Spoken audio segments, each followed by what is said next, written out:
যে কারণে বলছি আমি এই মোশনটা যদি একটু অন্যরকম হতো, এখন যে শেপে আছে পার্লামেন্টে যেটা রিজেক্টেড হয়েছে সেই শেপে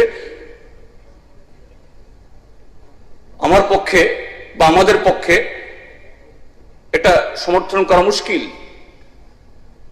হ্যাঁ, এখন যেহেতু নতুন করে আবার সরকারের কাছে আমরা বা সারা দেশে জনমত তৈরি করার ক্ষেত্রে আমরা আমাদের বক্তব্য রাখছি, এই হাউস থেকে আমরা মত রাখছি।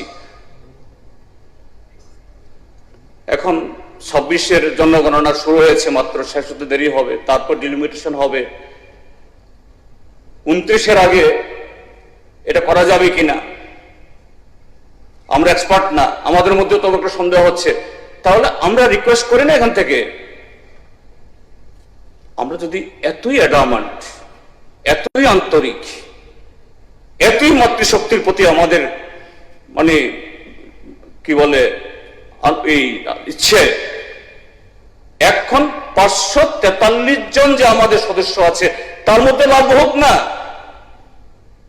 হ্যাঁ, এটাও অ্যামেন্ডমেন্ট করতে হবে। ওই যে আইনটা পাস হয়েছে এই আইনে হবে না, কারণ ওই আইনে হলো নেক্সট আফটার সেন্সাস দেন ডিলিমিটেশন। তাহলে এটাকে আনতে হবে। তাহলে এক্সিস্টিং যে 543 তার মধ্যে হোক